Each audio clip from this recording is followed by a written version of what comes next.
Estás escuchando Café Negro.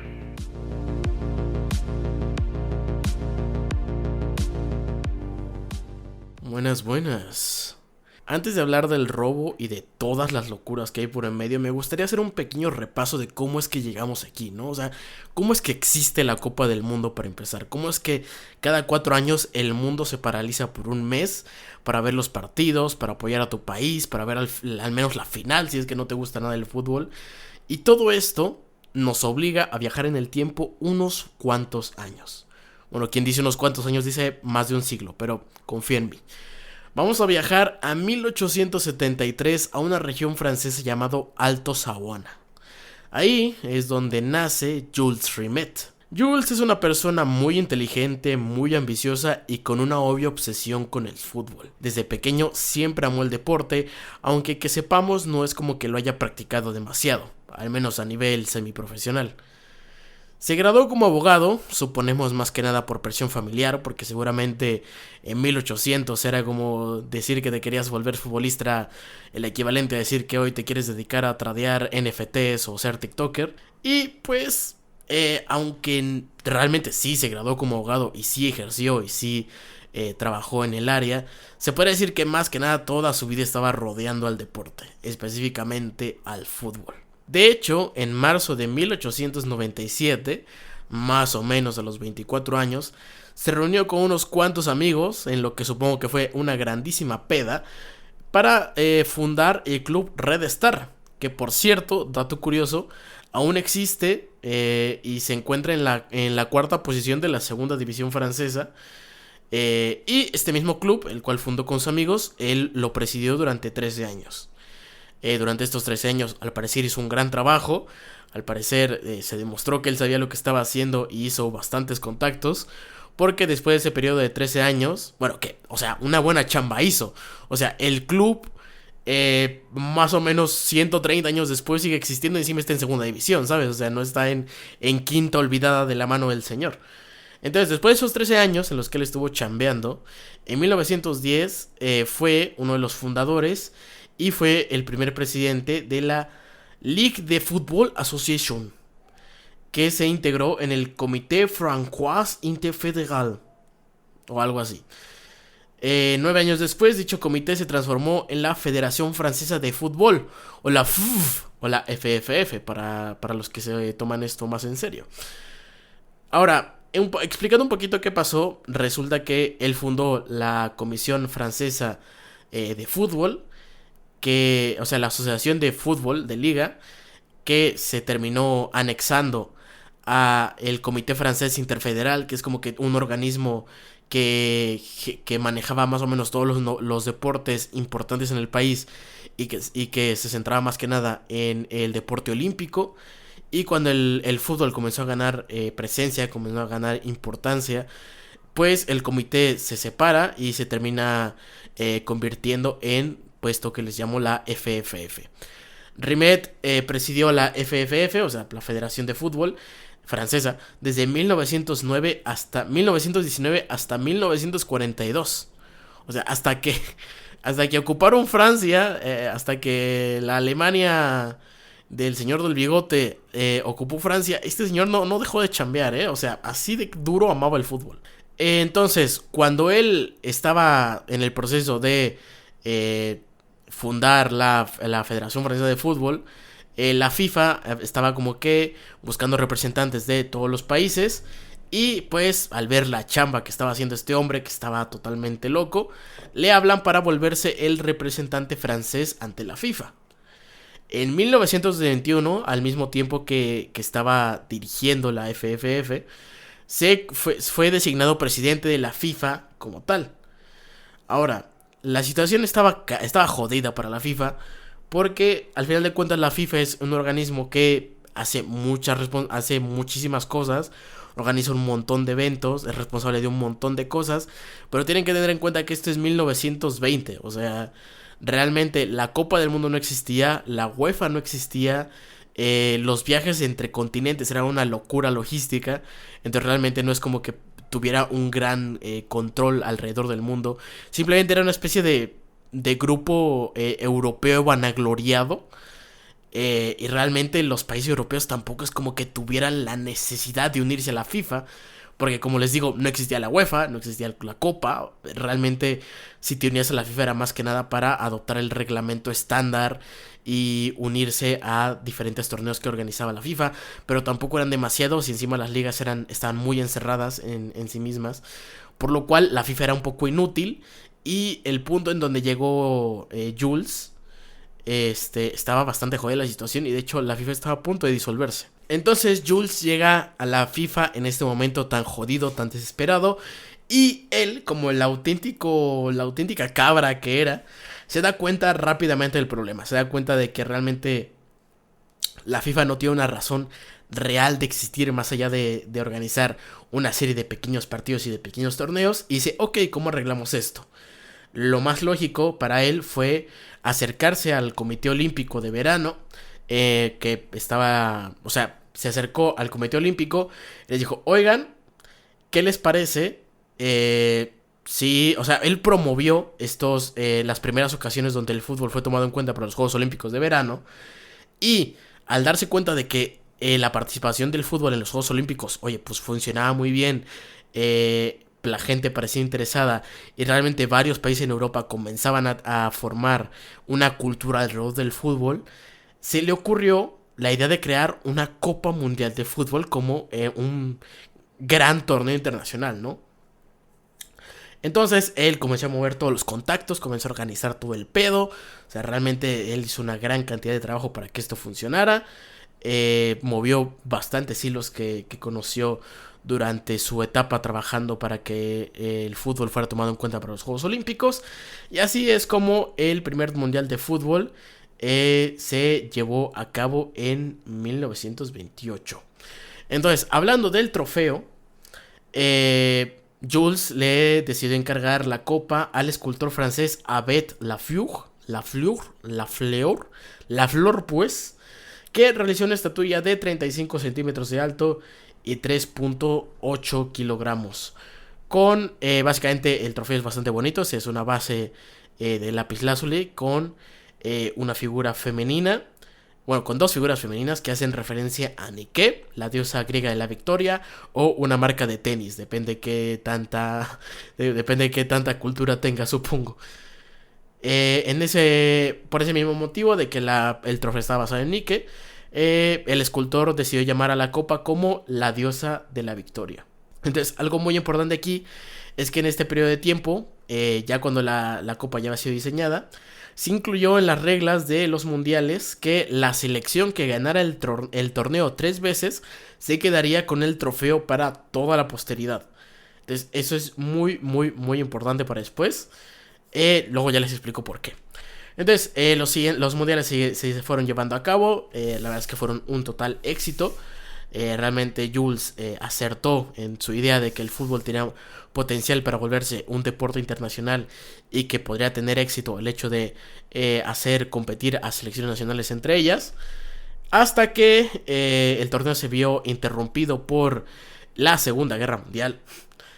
Bastante lógico interrumpirlo, la verdad.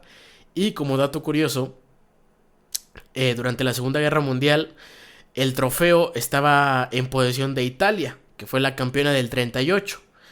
En Italia, el presidente de la Federación Italiana de Fútbol, que se llamaba Ottorino Basiri, fue a Roma, donde en un banco estaba guardada la Copa del Mundo, la agarró, se la llevó a su casa y la escondió en una caja de zapatos debajo de su cama. Porque él tenía miedo de que con la reciente expansión de la influencia alemana en Italia, pues en resumidas cuentas que los fascistas se quedarán con la copa, ¿no? Entonces él efectivamente la escondió, por suerte le salió bien. Pues me parece un dato bastante random de que la Copa del Mundo ya estaba en una caja de zapatos durante la Segunda Guerra Mundial. Pero pues eventualmente la guerra pasó, la Copa del Mundo se reanudó y pues devolvieron la copa a la FIFA para que ésta la fuera moviendo por el mundo.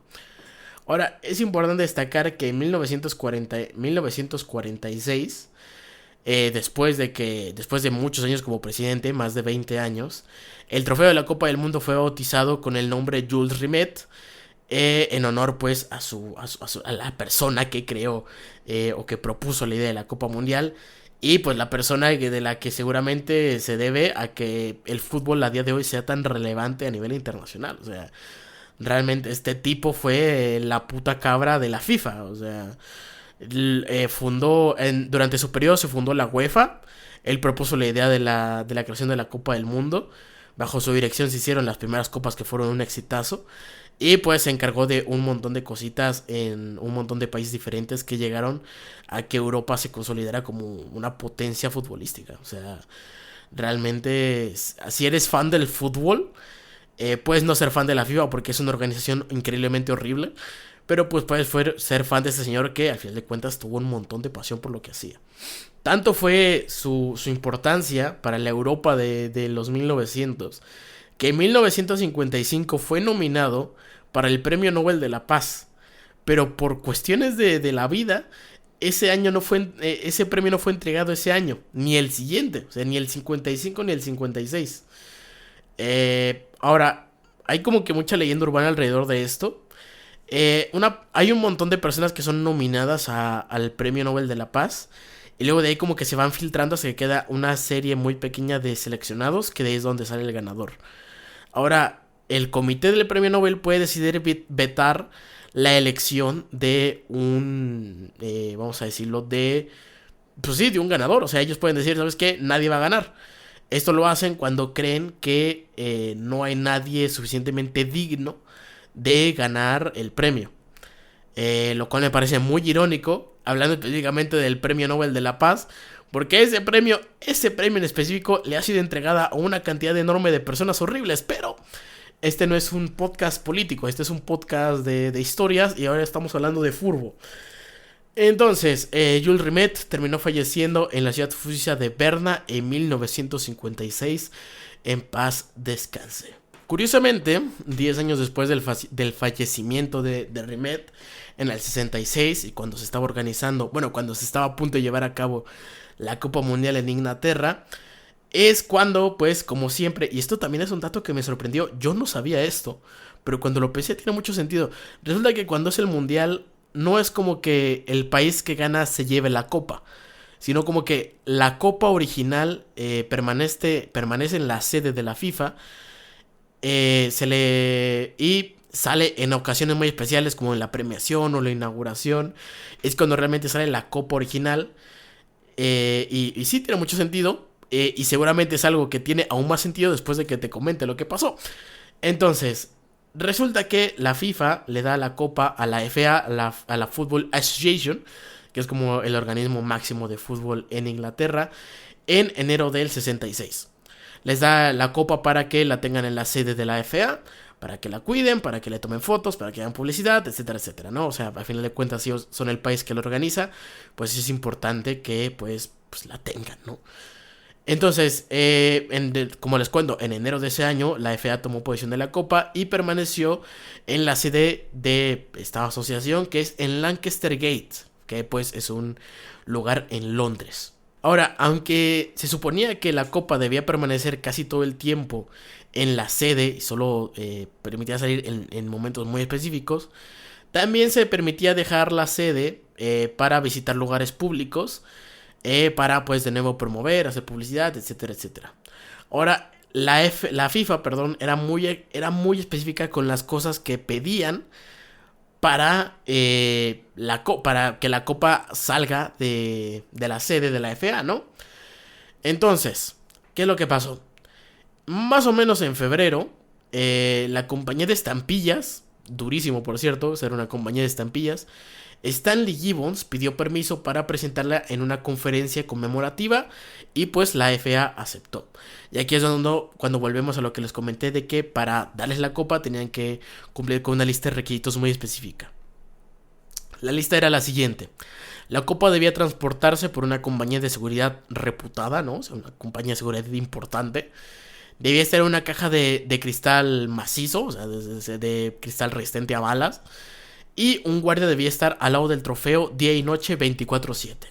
¿Ok? Por si acaso, el trofeo se aseguró por 30,000 libras, aunque si vamos a lo que valen en metal, pues realmente vale 2,000. Obviamente si le metes el factor cultural vale mucho más. Pero lo comento más que nada porque es un poco chistoso de que como está en un lugar, en un lugar de estampillas, o un lugar donde estaban exponiendo estampillas, si juntabas toda la colección de estampillas más raras, estas podían valer más de 3 millones de libras. Entonces en sí, un poco en crudo, las estampillas de la exposición valían más que la Copa del Mundo, lo cual es chistoso. Entonces, esta exposición, esta conferencia se lleva a cabo en el Central Hall, que es la iglesia metodista más grande de Londres. Y para que se den una idea del lugar tan céntrico donde estaba, cerca de allí estaba Scotland Yard, que pues es la policía de la ciudad. Estaba el Parlamento y estaba el Ministerio del Interior. Estaba en una zona gubernamental súper mamoncísima. Entonces, para proseguir un poquito con la historia, el sábado 26 de marzo de 1966, la copa es llevada a la exposición que se llamaba la Stampex, que es que el nombre me hace gracia, pues de nuevo en esta misma iglesia, ¿no? Se suponía que 4 policías uniformados estarían dando rondas en toda la exhibición y en toda la iglesia día y noche. Otros 2 policías con ropa de civil estarían cerca de la exposición mientras estaba abierta. Y otro policía aparte estaría permanentemente al lado de la vitrina de 8 a.m. a 8 p.m. los días que la exposición abriera. O sea que la única vigilancia real de 24 horas eran los 4 policías. Ahora dirás, oye Eli, ¿qué no acabas de decirme hace un segundo de que un guardia tiene que estar 24 horas al lado siempre? Yo te diré, sí, pero la FAA se lo pasó por los huevos. Entonces, el domingo 20 de marzo, por otro lado, bueno, el sábado no hubo problemas y el domingo 20 de marzo, por otro lado, sí hubo. Ahora, es complejo explicar la distribución de una iglesia tan grande que se usaba para expos, pero imagina que la sala donde estaba la copa, que es como que la sala donde estaba un montón de estampillas y estaba haciendo la exposición y la conferencia, se podía acceder por un par de puertas laterales que eran fácilmente accesibles por la entrada principal del edificio, ¿ok? Entonces, los 4 policías que te comenté que estaban dando vueltas permanentemente se vieron en 2 grupos. 2 grupos de 2, obviamente. Cada uno estaba encargado de cada puerta lateral. Entonces, el domingo a las 9 y a las 9:30 también, ambas parejas revisaron las puertas y todo parecía bien. Revisaron también el interior, todo chill. Justo después de eso, alguien toca la puerta, ¿no? Revisan y resulta que eran hombres de mantenimiento que pues dejaron pasar, estuvieron escoltando, estuvieron vigilando que no hicieran nada raro y pues ellos tampoco presentaron nada raro, simplemente fueron a hacer unas chambas de mantenimiento y se fueron.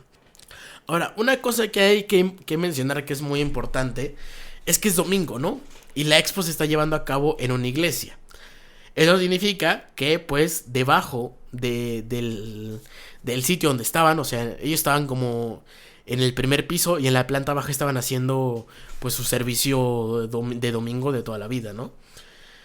Entonces había un montón de personas, alrededor de 200 personas, pero aún así los policías estaban bastante tranquilos, de hecho se lo tomaban un poquito a... No creo que pase nada.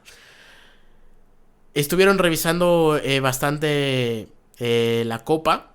Volvieron a revisar, la última revisión que hicieron fue a las 11 y el trofeo estaba ahí. Así que pues eran las 11, es día de hueva, ya casi se acaba el servicio dominical, llevas toda la noche parado, entonces un par de guardias dicen, ¿sabes qué? Y se meten a una oficina cercana a la entrada de la sala de exposiciones y ahí se echan un cafecito, ¿no?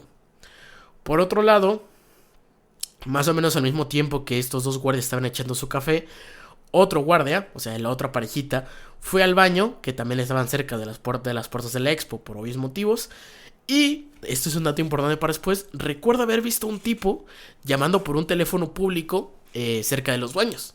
Que pues, o sea, él entró al baño, vio al tipo, hizo lo que tenía que hacer, salió del baño y el tipo seguía ahí. En ese momento no le pareció raro, pero eventualmente sí. Por lo que te voy a contar ahora. Porque a las 12 del día se hizo otra revisión y sorpresa, el trofeo ya no estaba. Las puertas estaban forzadas y, ¿sabes? A ver, ¿cómo lo explico? O sea, las puertas estaban forzadas para abrirlas, pero por dentro las puertas tenían una especie de seguro, que era un pedazo pequeño de madera que caía en medio del cierre, ¿no? Pues resulta que ese pequeño seguro que se ponía y se quitaba desde adentro, por alguna extraña razón estaba atornillado desde afuera. O sea, desde afuera de la puerta con un destornillador podías quitar el seguro de la puerta. Entonces, la medida de seguridad es una estupidez, lógicamente. Y pues obviamente la persona que se robó la copa también lo pensó, porque desatornilló el seguro, forzó la cerradura, abrió la puerta. Ahora dirás, oye, ¿y cómo se llevó la copa? ¿No se supone que estaba en un cubo de vidrio antibalas y súper macizo increíble? Yo diría, exacto. El problema es que el cubo de vidrio pues tenía un pequeño cuadrado de madera, o sea, uno de los lados era de madera, que se usaba para pues meter y sacar la copa. Después la persona que entró, llegó, forzó esta pequeña puertita de madera y pues se llevó la copa. ¿Qué digo yo? Me parece un poco estúpido hacer una caja de vidrio antibalas y dejar un lado totalmente desprotegido haciéndolo de madera. Pero bueno, ¿qué sabré yo? No soy la FIFA. Entonces, durante este rato, que realmente no sabemos muy bien en cuánto tiempo pasó, suponemos que fueron como 10 minutos máximo, tanto los guardias que estaban en el café y los otros dos guardias que estaban un poco echando la hueva por ahí, nadie reportó haber visto nada raro ni escuchado nada raro. De hecho, la situación fue tan aleatoria que tardaron un buen rato en darse cuenta de que se la habían robado. Entonces, obviamente los policías se aguantan la cagoteada del año, avisan a sus superiores de que la copa fue robada y pues esos terminan avisando a todo el mundo y se hace una noticia nacional. Ahora, aunque en los periódicos apareció que efectivamente la copa había sido robada, en los días posteriores no se siguió dando bombo a la noticia, y eso porque la policía impuso una prohibición básicamente de que siguieran saliendo notas de este caso. ¿Por qué? Ahora, esto es lo importante. El lunes 21, o sea, un día después de que se robara, el presidente de la FA y curiosamente del Chelsea, que se llamaba Joe, recibió un paquete en Stamford Bridge que eventualmente le llevaron a su casa. En el interior del paquete estaba la parte superior del trofeo que se podía quitar y una carta que pedía 15,000 libras como rescate. Si la FA accedía, debían poner en una columna del periódico nocturno: "Estoy dispuesto a hacer negocios, Joe". Entonces, el día siguiente le llamarían un poquito para organizar el pago y el viernes le entregarían la copa a través de un taxi. Si no accedían si Joe, o la FA, mejor dicho, no accedía al rescate, pues iban a derretir la copa y venderla en lingotes. Un rato después, un tipo que se presentó como Jackson llamó y le indicó que el pago se iba a hacer en billetes de 5 y 10 libras, además de recordarle que no llamara a la policía, y le recalcó que esto era súper importante, que si llamaba a la policía iban a fundir la copa. Joe inmediatamente llamó a la policía. Entonces, inmediatamente llegó el inspector Charles Baggy del Flying Squad, o el escuadrón volador. O sea, no son pilotos ni nada, simplemente así se llama el grupo. El grupo de policías, digo. Entonces, Baggy llega, Joe le explica un poco la situación, le dice: oye, ¿sabes qué? Me enviaron esta carta, me enviaron este paquete, tienen ellos la copa, ¿qué carajo hacemos? Baggy le dijo: mire, usted cálmese, yo voy a manejar esto. Le pidió al banco que entregara 15,000 libras falsas, que de hecho estaban impresas en un papel barato y que estaban impresas de un solo lado, o sea que prácticamente eran billetes del Monopoly. Y le dijo a Joe que: oye, ¿sabes qué? Vamos a seguirles el rollo. Tú ahorita vas a ir al periódico, les vas a llamar y les vas a decir que pongan en la columna nocturna: estoy dispuesto a hacer un negocio, Joe, ¿no? Como te pidió el ladrón. El viernes, Baggy y dos oficiales que supuestamente se eligieron por no parecerse a policías llegaron a la casa de Joe para esperar la llamada de Jackson, teniendo en cuenta que el día anterior le dejaron el anuncio, ¿no? Eventualmente, pues Jackson llamó. Y pues aquí viene otra parte bizarra de la historia: es que Joe, o sea el presidente de la FA, estaba muy enfermo con anginas, así que las llamadas las había estado contestando su esposa. Entonces, ese día, su esposa responde como ya era costumbre y le dice: oye, ¿sabes qué? Es que el trato original era que Joe fuera la persona que entregara el dinero y recibiera la copa, pero pues la esposa le dice, oye, es que sabes que es que mi marido tiene unas anginas brutales, no se puede parar de la casa, pero no te preocupes, ya hablé con él y lo que vamos a hacer es que vamos a mandarte a nuestro asistente, o sea, el asistente de mi esposo, que se llamaba McPhee, que pues obviamente era Baggy, ¿no? O sea, era el inspector Baggy. Pero pues para evitar confusiones vamos vamos a seguir llamándole Baggy. Pero ten en cuenta que Jackson, el ladrón, todo este tiempo piensa que se llama McPhee.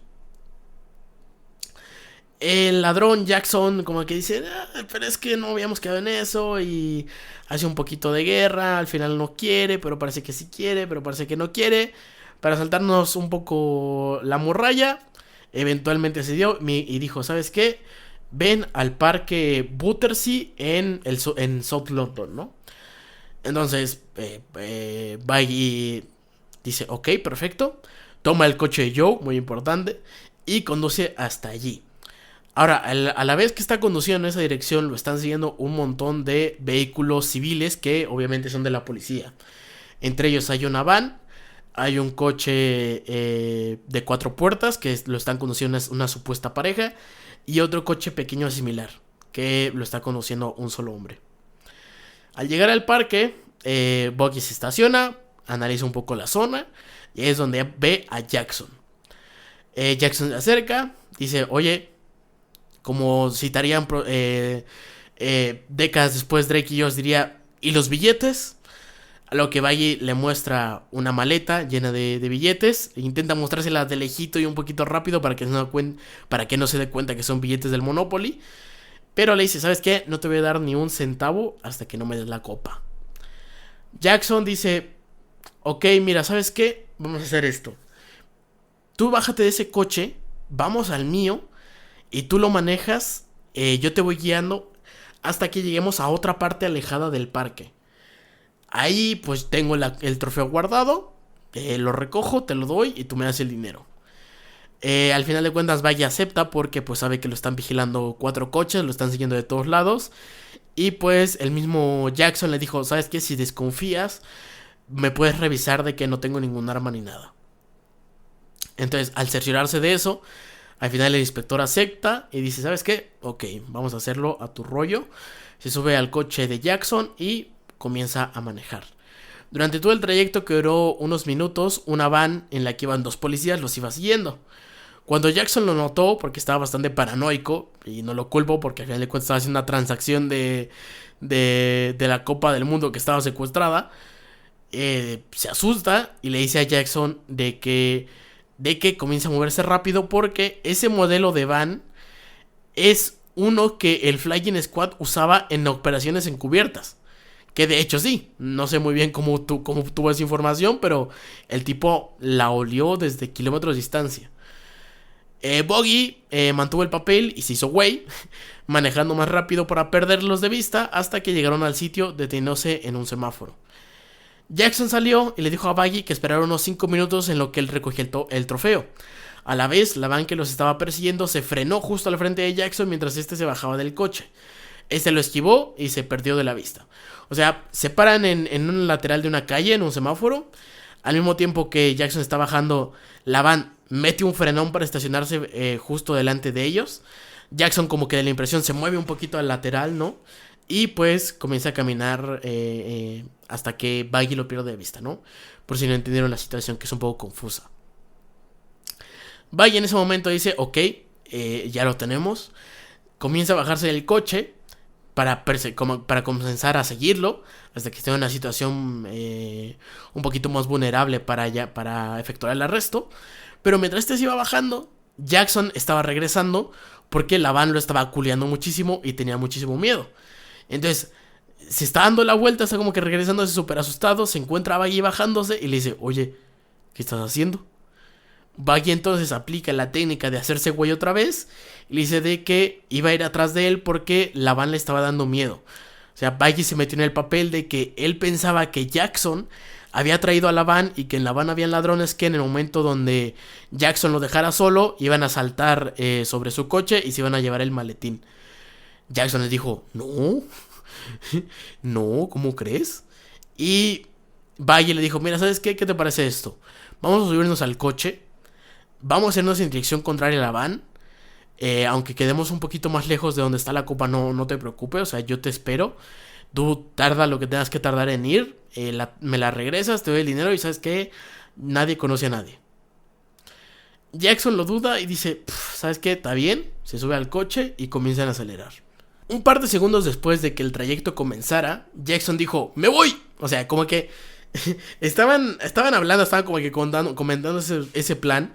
Jackson mira por la parte de atrás del coche, ve a La Habana a lo lejos, como que el miedo que llevaba acumulado mucho tiempo, como que se le sale disparado. Y es cuando en ese arrebato dice, ¿sabes qué? ¡Me voy! Y saltó del coche en movimiento. Buggy dice, fuck it, comienza a perseguirlo en su coche. Hasta que termina adentrándose en un área residencial. Entonces tiene que abandonar el coche y comienza a perseguirlo a pie. Buggy comienza a atravesar un montón de zonas. Comienza a atravesar toda esta zona residencial y logra atraparlo en el patio trasero de un güey random que debía estar viviendo el domingo más aleatorio de su vida. O sea, él estaba echándose un cafecito en la mañana y lo único que ve es un güey tirándosele encima a un ladrón que supuestamente había robado la Copa del Mundo. O sea, ese tipo tiene una gran anécdota para las pedas. Buggy arrestó al tipo, que se terminó identificando como Edward Beachley, de 47 años, que era un ladrón local que había pasado por montones de trabajos hasta que por problemas de salud había quedado desempleado y tenía como que muchas facturas médicas que tenía que pagar.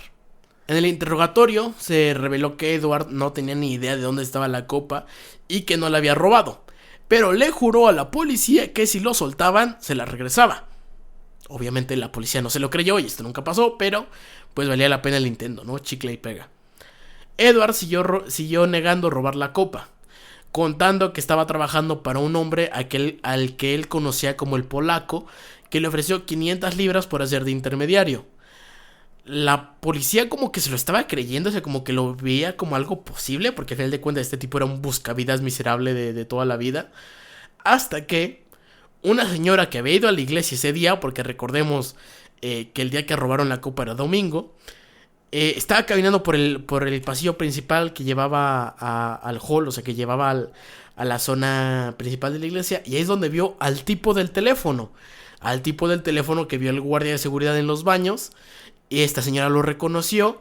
Pero lo raro es que el policía que había visto a ese tipo en el teléfono originalmente no logró reconocer a Edward, sino que reconoció a otra persona.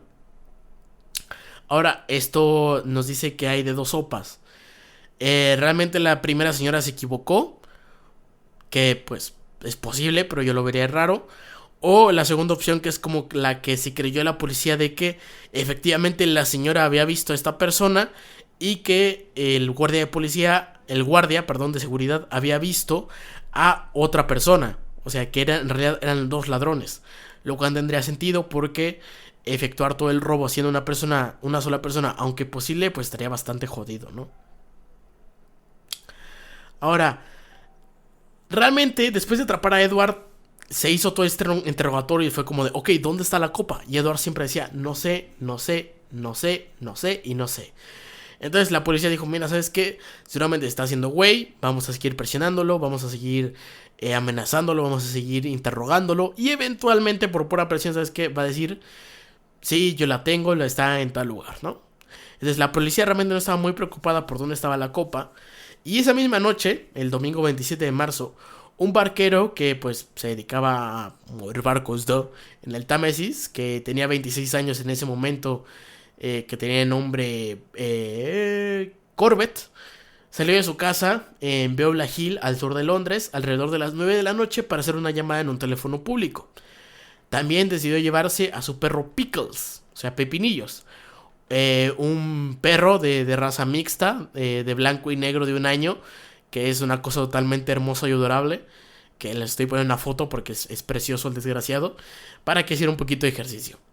Al salir de la casa, el perro comenzó a olfatear un paquete escondido detrás de un coche aparcado que estaba rodeado de césped, ¿no? O sea, estaban caminando y en esta misma zona residencial el perro comenzó a olfatear un paquete que estaba justo entre debajo y detrás de un coche muy cerca de una casa. El dueño Corbett se agacha, ve el paquete, dice ¿qué rayos es esto? Y al ver que el perro está como que muy insistente con olerlo, lo levanta, lo abre y ve que es la copa. Está envuelta en un papel de periódico viejo y está atado con una cuerda vieja también. Al ver que es al ver que es el trofeo, no sabe muy bien qué es, porque o sea, es 1960, tampoco es como que la imagen esté súper estandarizada para que un tipo así random pueda reconocerlo inmediatamente. Pero la reconoció en el momento donde vio la placa conmemorativa que tenía en la base del lápiz azul y que tenía el nombre de todos los ganadores, que es cuando dice el diablo, es la copa del mundo. Al ver que se trataba de la copa, lleva el trofeo a la policía, a la comisaría de Gibbs Hill, y pues la entrega. La policía entonces llama a un representante de la FIFA. El representante va y verifica que efectivamente la copa es real. Eventualmente la policía mantuvo la copa retenida como por 1 o 2 semanas. No, mentira, la mantuvo retenida como por más o menos medio mes, hasta que se la devolvieron a la FA el 18 de abril, después de que pues la analizaron tanto como pudieron para sacar pistas, ¿no? Nunca se supo muy bien cómo la copa llegó ahí. Por lo que sabemos, Edward no pudo haber sido el que la dejó ahí, porque el parque estaba relativamente lejos de la zona. Y pues se sabe muy bien la ruta que tomó Jackson, o sea, Edward. O sea, se sabe que estaba en el parque. Se sabe que en el momento desde que Boggy lo perdió de vista cuando supuestamente iba a recoger la copa, y desde que lo persiguió, no había tiempo, ni momento, ni ocasión para que se desviara un par de kilómetros para dejar el paquete y luego regresara para ser arrestado. O sea, normalmente no tenía sentido. Y estaba muy lejos como para tardarse solo 5 minutos en ir y venir. Por la copa, si es que la transacción se hubiera hecho como estaba planeado. Entonces lo que la policía supone es que si realmente fueron 2 personas quienes robaron la copa y esta segunda persona es el famoso polaco que Edward mencionó, es que puede ser que el polaco haya tenido el premio él, y que realmente Edward se hubiera ido a ver con el polaco para que le entregara la copa, pero al él enterarse de que habían agarrado a Edward, le dio todo el pánico y dijo, ¿sabes qué? Yo no quiero tener esta cosa, la van a rastrear, me van a agarrar, me van a meter en la cárcel. Y pues simplemente la dejó abandonada donde pudo. Seguramente esto también fue motivado por otros criminales de la región, porque la policía estaba comentando que estaban investigando un montón de crímenes pequeños para ver si de casualidad encontraban algo relacionado a la copa. Entonces seguramente un montón de criminales chiquitos en la zona fue con el de, oye, ¿sabes qué, carnal? Deja esa madre donde sea porque ya nos están agarrando a todos. Entonces, un par de meses después se llevó a cabo el Mundial de 66. Inglaterra terminó en el grupo 1 con Uruguay, México y Francia. Pasó primero de su grupo. Uruguay terminó segundo, México tercero, porque valemos madres desde tiempos inmemoriales. Y Francia terminó en último. Posteriormente se enfrentó a Argentina, a quienes les ganó 1-0. Luego a Portugal, quien derrotó 2-1. A quien derrotó 2-1. Para encontrarse en la final a la Alemania Federal para ganarles 4-2, llevándose así la copa que irónicamente perdieron meses antes. Que no tiene nada que ver, pero en este mundial participó Corea del Norte y pasó de grupo con la Unión Soviética, pasando por encima de Italia y Chile. O sea, no tiene nada que ver, pero me parece muy meme que Corea del Norte haya pasado de grupos en un mundial. Haya pasado de grupos en lugar de Italia, pero bueno. La FA realmente nunca le dio nada a Corbett, pero sí fue invitado a la cena de celebración de Inglaterra después de que ganaron la copa. Por donaciones y otros pequeños premios se estima de que logró reunir unas 6,000 libras, lo cual es chistoso considerando que a los ganadores, a los jugadores que ganaron el mundial, solo les dieron 1,000 libras de bonus o de premio. Y si te preguntas qué pasó con la copa, en 1983 Brasil consiguió ser la primera selección en ganar 3 veces, lo que le dio el derecho a quedársela como estaba estipulado en las reglas, pero terminó siendo robada otra vez. Pero la historia de ese segundo robo es Una historia que les voy a contar en el siguiente capítulo, porque este capítulo me está quedando muy largo. Y lo vamos a dejar por ahora así en plot twist. ¿Qué es lo que pasó en Brasil en el 83? ¿Por qué ahora mismo hay una copa diferente a la original? Bueno, no te lo pierdas porque lo voy a contar la próxima semanita. Por ahora terminamos con este capítulo. Si se preguntan, oye, ¿este capítulo no debió salir la semana pasada? Y yo te diré, sí, pero lo que pasó es que yo grabo los capítulos, o sea, yo grabo el voiceover el lunes y yo tengo todo listo para subirlo el martes. ¿Qué es lo que pasó? Mira, desde el lunes pasado tengo una gripa nasty, hermano, nasty. Yo nunca me enfermo. Y si me enfermo es de otras cosas, casi nunca me da gripa o me da algo relacionado con la garganta o con los pulmones o lo que tú quieras. Pero me agarró una gripa, mi hermano, que yo llevo 7 días, o sea, llevo una semana entera intentando grabar el capítulo y no puedo. Y no es porque esté echando la hueva, es que no puedo, es que no puedo hablar, o sea, no pude hablar durante toda una semana. No pude tragar saliva porque dolía como el infierno mismo. Y de hecho ahora mismo estoy súper enfermo. De hecho seguramente para este punto, si comparas cómo se me escuchaba la voz al principio y cómo se me escucha ahora, se me debe escuchar la voz hiper jodida. Pero es que no puedo seguir atrasando el capítulo. O sea, el capítulo, o sea, la semana pasada no hubo capítulo. No puedo dar otra semana sin capítulo. Aparte que ya el jueves es el mundial y tengo que subir esto. Entonces, sí, o sea, ahora mismo estoy hiper medicado con 4 pastillas y 1 litro de jarabe para la tos. Y aún así estoy así con la voz jodida. O sea, supone que hoy estoy muy bien. Imaginen todos los días que estaba enfermo. Pero bueno, dejando de lado mis tragedias, les agradezco la paciencia. Una disculpa por no darles este capítulo la semana pasada. Unos pedillos que quieren que haga. A veces no se puede combatir con la puta naturaleza. Pero pues por ahora les agradezco por acompañarme en otra historia más. Nos vemos en estos días con la siguiente parte de esta historia de las veces que la Copa del Mundo fue robada. Mi nombre es Eli, esto fue Café Negro y nos vemos próximamente. Bye bye.